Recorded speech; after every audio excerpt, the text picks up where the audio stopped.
Hi guys, Andreas Sonic Mainliner with another Vinyl Finds video. Well, I say Vinyl Finds, but I have a problem, alright? It's been a while since I've done a video, and if you remember my previous videos, I had like thumbnails showing me holding like big bunch of records.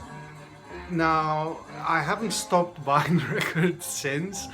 Now, I haven't been buying like crazy or anything, but as it happens,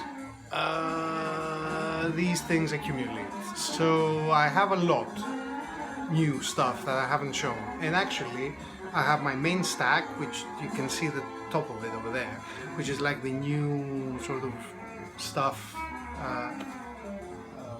pile, basically. It's an overflow, in effect, because I have my library. I cannot speak. Sorry, I don't know what's going on. Anyway, yeah, my shelves are quite full. So this is in effect is an overflow, and then there's like another overflow over there, if you can see that, which have become sort of like shelves.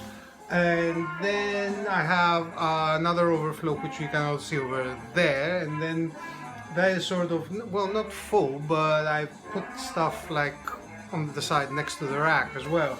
So I have 3 spots to take records from, and there's like a bunch of them as well. And there is also another stack that is recently sort of recent spins. So I had an idea. Instead of me trying to figure out, where to begin and what's going on, I will leave it a chance. So what I did is I got a random number generator, as you can see here. There's 4 options. I will say option number 1, which is the stack, which has the latest stuff, next to the hi-fi rack, number 1. The main one is number 2. The other one on the wall is going to be number 3, and then the last like recent spins and whatnot is going to be number 4. So here goes. I will. Ah, nice. Damn it. Okay. So I need to press this number 3. So number 3 is the one on the wall. So let's go and get some of this good stuff. Okay. Alright. Moving stuff from one piece to another. And yes. Right. So. Right. This is not from. I've shown this before. Yes. No, I've shown this. I think I have. Have I? Yes, I have. Okay. Yes. No. These are old. Sorry, I need to. Yeah, this is. I've shown this as well. I haven't shown this. No, I don't think I have. And it's sort of out of the sleeve as well. So we'll start with this one. Actually, come to think about it, the usual way I do it is I'm showing things I'm playing. And this is sort of, well, I cannot say cheating, but it's from the main stack. So this is Pat Patrick and baritone saxophone retinue sound advice. And I think that this is a record that Ben Costello bought when he was here in London for £45, and this just got reissued. The cover is a little bit different, the colors are a little bit lighter, but the price is very much lighter as well, I have to admit. I got this for like what, £16 or something. So yeah, this is a UK press. It's official, from what I can see. It's called Art.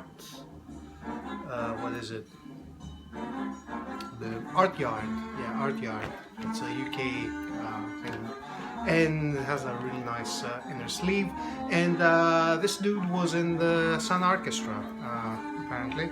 And yeah, originals, you know, blah blah blah, very expensive, you know, la la la la la, and all that kind of good stuff. Now you can actually get it for a decent price. So yeah, there you go. So yeah, first up, let's start off with this one. Yeah, it's Baba Yaga collage. And this is a German. All right, let's see. Let's have some fun. Yeah, let's look at the hype sticker. Da ba da ba da. Yeah, Igor da da ba da. It doesn't say anything that is like really sort of bad.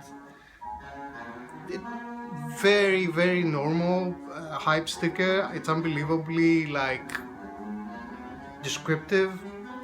They say Baba Yaga offer an intriguing mixture of krautrock electronic experimentation with improvised ethnic sounds and textures. Compared to some works of Popol Vuh, Third Year Band, Brain Ticket, Early Tangerine Dream, Deuter, and even in between. Totally agree. Totally agree. This is a release from a reissue, I should say, from Wawa Records. Came out very recently. Gatefold. You know, there's no shrink, so I can actually show you the gatefold. And yeah, lo and behold, look at that. Eastern instruments. Oh my god! And then like, you know, this hippie. Yeah, he's ripped and he has a stash and he's playing the drums and he's drugged out of his mind. From what I can see, here's another person that is drugged out of his mind, and that's what you get with this one. Really good. They have 2 albums. They had 2 albums out. Rare to find, but Wawa has reissued both of them. I've got this one. I haven't got the other one yet. But yeah, this is a really good album, and as per the description is very sort of, the description is very accurate, and it's actually really good. So yeah. Boom, boom, boom. Sorry, I'm doing a little bit of cleaning up here. Reason is that I bought some albums that I got from Paris. So I went to Paris some time ago for work, but I sort of managed to squeeze in a visit to some of Paris's nicer sort of record shops, and yeah, and it was a really nice experience actually. I felt a little bit pissed off, so I visited 2 of them. The first one was Born Bad Records, which is really, really good. I really liked it. It's very specialized, as you would imagine. I mean, you know, you've seen the Born Bad releases. The dude is very specialized. He has like this thing for punk and post-punk, and he has like a really big section of cold wave stuff, which is like, I saw it and I was like completely intimidated, because I knew like from a stack this big, I knew like 3 records and everything looked way cool. So, you know, it's like, yeah, really, really, really good shop. And they had interesting things. Curation, it's what I'm talking about always. It's like, it's curated. It feels like, you know what, these are the records I dig, and if you dig them, you buy them. If you don't dig them, go to another shop. And the other one was oh come on, it's a label as well, and what's its name? It specializes, like, you know, Brazilian and jazz and whatnot. It's like very DJ sort of oriented, but it's not the kind of DJ oriented shops that you find here in London, for example, because a record shop here in London is either generalist or a DJ shop. and that's it. And so, you know, they sell 12 inches. It's like, oh, 12 inch, oh, I want to listen to this. Boo, boo, boo, boo, boo, boo, boo. Yeah, this boo, boo, boo is better than the boo, boo, boo I was listening to before. Sorry, I generalize, but they're the scourge of record shops, my opinion. They just, yeah, hate record shops that specialize for DJs. Anyway, it was really good, and I got a stack from Taiwan, which is this stack. Is it? Yes. Yes. Yes. I got this stack from there. So I got two records from P. Hewitt, Winter Winds. Yeah, Winter Winds. And this is the third one, which I think was unreleased, and I still need the first one. So P. Hewitt was was a pianist, prodigy apparently, because he was really young when he recorded these, and these are like spiritual jazz sort of spiritual jazz kind of an affair, and really bloody good. I don't know what happened to him after that. I have no idea. I know that these were released early 70s. They were private presses. Originals go for a bit of money, but now and again have reissued them. Some time ago, 2013 or something, I want to say. I don't know, there's no date here.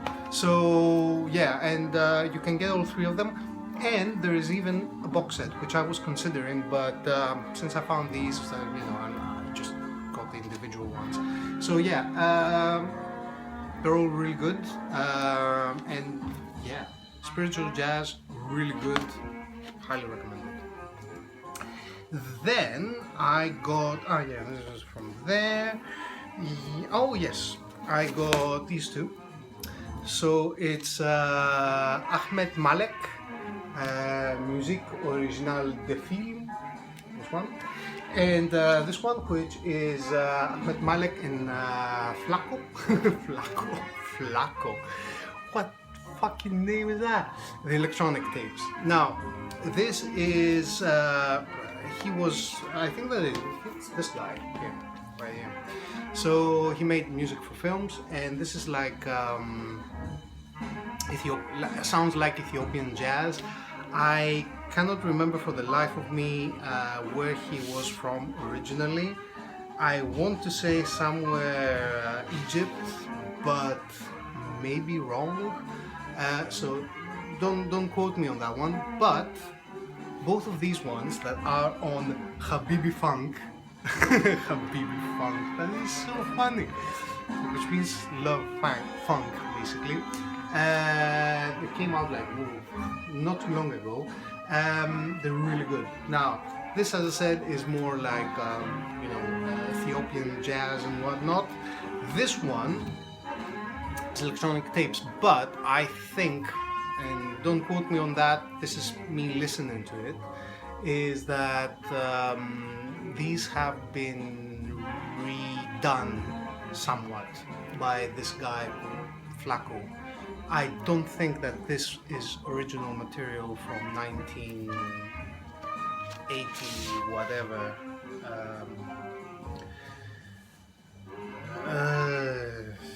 Electronic Tapes. I should have read this because it comes with an insert, but I haven't read it because, yeah, because I haven't read it.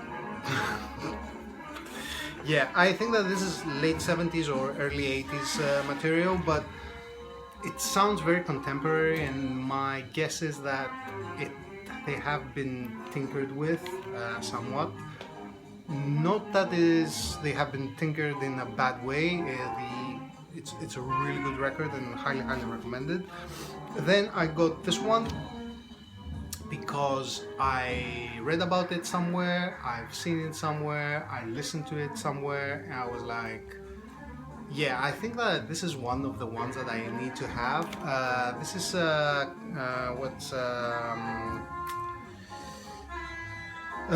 Karsten Meinhardt quartet. Yeah, To You. European jazz sort of thing, 1969. Spiritual jazz masterpiece, if you believe the the hype sticker. And yeah, it's really good. There you go. And then finally, I got this one, which have been seen like for ages and never picked up until the metal theologian actually did a video, and he was saying that, oh yeah, this is good, this is my favorite, blah blah blah blah blah. I was like, you know, fuck it, I'll get it. I mean, why not? Why the fuck not? It's Sun Ra. You cannot really be 100% wrong with Sun Ra. There are some things that are not that good, but this is really good. Still has a price, 25 euro. Thank you very much. Yeah, it was brand new to see on. So yeah, that was from oh yeah, this was like a record store day release. So yeah, and that was, what's the name of that? Oh. I cannot remember the name of it. It is a label as well. It's a label as well. They have released stuff. They have released. Now I can. It's a blank. It's a blank. You know which one I mean. Now let's go to the stuff that I got from Born Bad Records. And the first one is this one. So this is Illich, 10 Suicides. Illich is a French experimental band, art damaged pop, according to this, and they are from this album actually is on the Nurse with Wound list. And if you have been following this channel for a while, you probably have heard me quote the Nurse with Wound list quite a few times, and I collect stuff from that list, and this is the one that was on that list, so therefore I got it. And yeah, it's fucked up. It's not that bad. It's not that bad. It's very different to the other Illich that I have, because I have two now. I have this one, and this is the actual Nurse with Wound list. The other one is like you know, halo effect Illich are in the Nurse with Wound list, so therefore that goes as well there as well. And that one is more like Helden kind of an affair. This one is a little bit more more screwy. It's really good. It's really good. It is weird because stuff in the Nurse with Wound list are weird. So there you go. And now for two records that I am. I don't know what to say. I know what to say, but I'll explain. All right, I'll show you the records first. So first up, X-Ray Specs. Yeah, Germ-Free Adolescence, 1978, 9, what? Or something like that, I think. Yeah, so this is an original, I think, and it was for a good price. It looks like it's in very good condition, and yeah. Anyway, I'll get to it. The thing is that this is an amazing record. So I have this, had this on CD back home, which was a CD that refused to play on. I had two CD players for what something. Don't ask. And it played on one of them, on the other one it didn't. I don't know why. Anyway, it doesn't matter. I have a CD version of it here as well, because I wanted to have a CD that actually played on everything. And then I got this one. And this is fantastic. I mean, punk doesn't get any better, I think. It's like, it's so energetic. It has a poppy kind of feel as well. And it has one thing that I think that rock music sort of doesn't have enough, or maybe because it doesn't have enough, it makes it really cool. It has saxophone, and it's amazing. I mean, you know, I was thinking about it like some time ago. It's like, oh, you know, saxophone in music, in rock music, usually isn't good. And then I was thinking about the albums that have saxophone in them, and they're way cool. And this is one of them. It's just fantastic. So highly, highly, highly, highly recommended. If you don't know this album, just yeah, yeah, it's really, really good. What's the name of uh, oh yeah, the singer, which is this one, her name was Polystyrene. That's a really good name. It's actually equally good to uh, uh, Klaus Fluoride. I don't know. I mean, these. I'm shit with names, but these names I remember because they are. Woo, there you go. And then the next one I got is this one. This is a Cure Pornography. I want to say this is their fourth album. Does it make difference if it's the fourth or the fifth? Doesn't matter. It came out in 1983, I think. 82. So, yeah.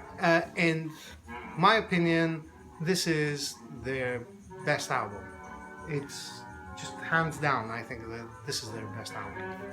And this is a Japanese copy, apparently. It's out on VAP. It has like some Japanese looking stuff and whatnot. And no barcode.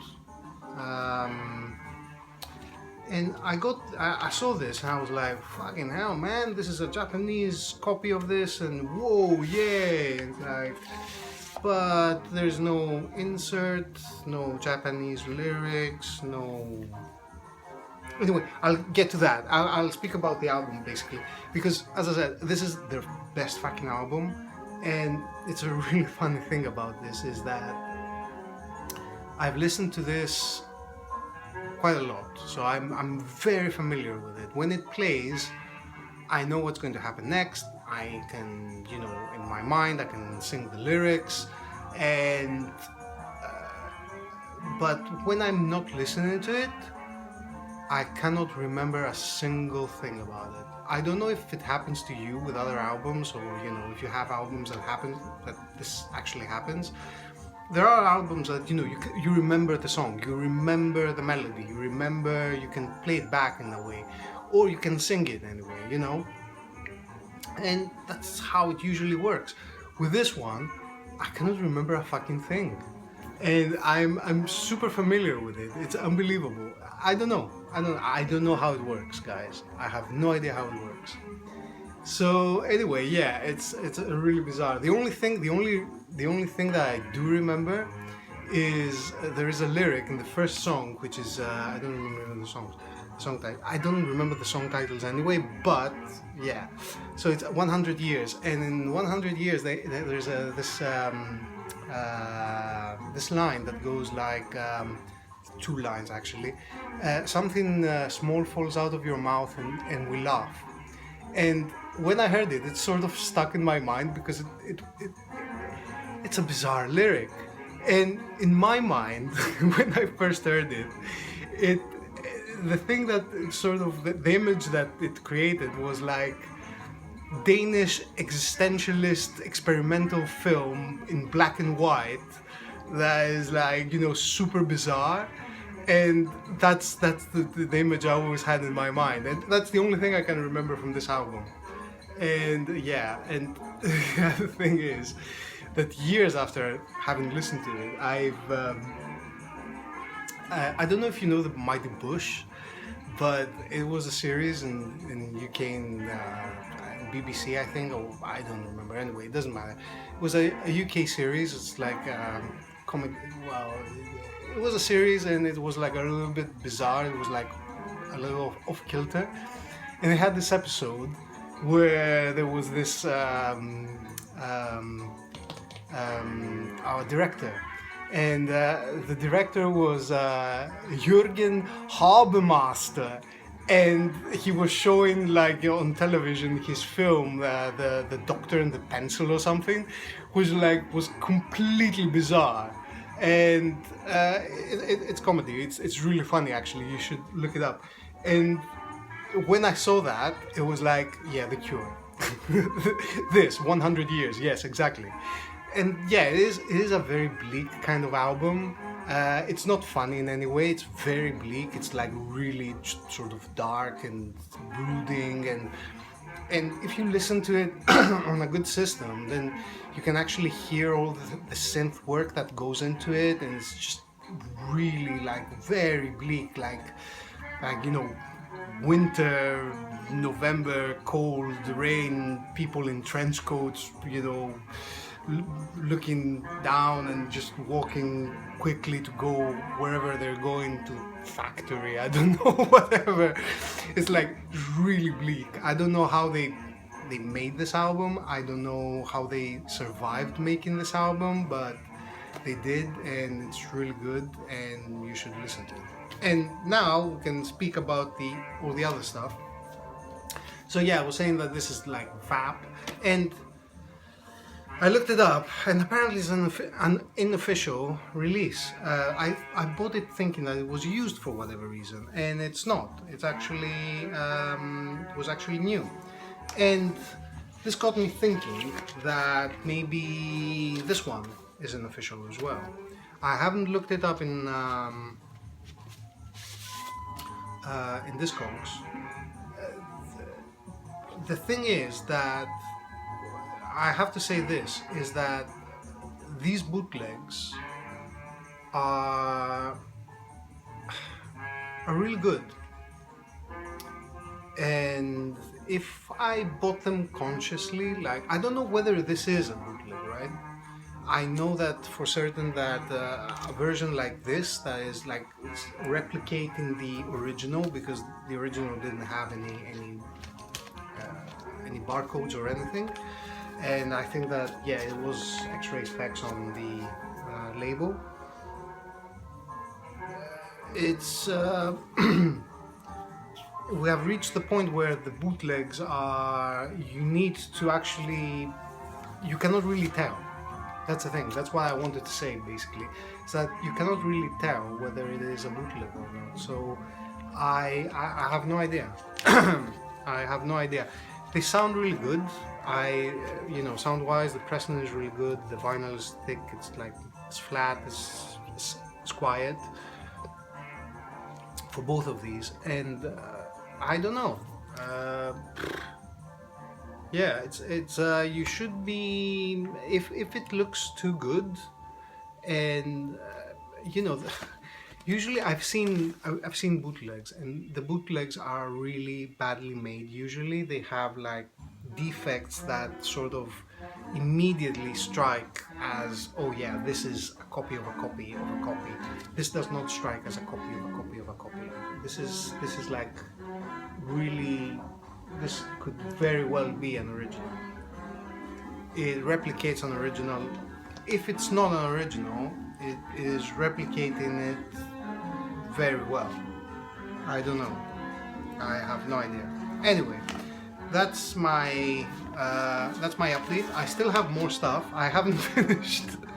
I've been going on for 28 minutes and I still have, oh yeah, you can see this one. I can show this one since you've seen it already. It's like, yeah, so I broke down and I bought the Brother Up box set, which is the 3 albums that were unreleased. It's a really bizarre move that Manufacturer Recordings decided to release these as a box set and not breaking them up into separate releases.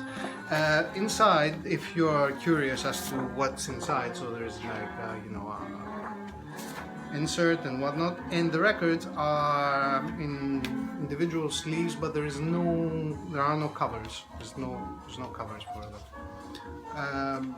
Yeah, and it's 3 albums, 6 LPs, and yeah, it's Brother Up. So the first one, the C, I think it's a little bit more vocal jazz kind of thing, so it's more reminiscent of my favorite album of his. Searching is a little bit more abstract, and Meditation is a little bit back into focus kind of thing. This is a really good box set. I think that it's worth investing in it, and it's well made, and I really cannot complain about having it. So yeah, that's it. So 29 minutes, I think I took enough of your time.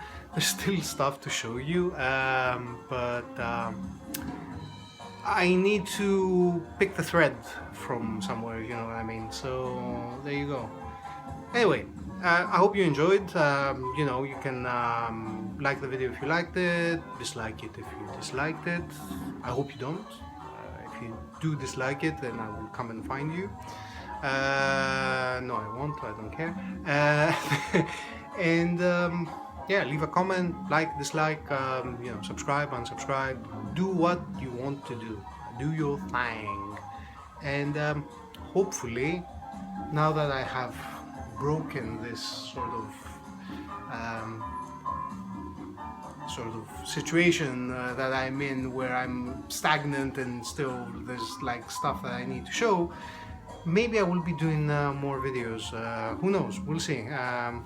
Anyway, I will see you around, I guess.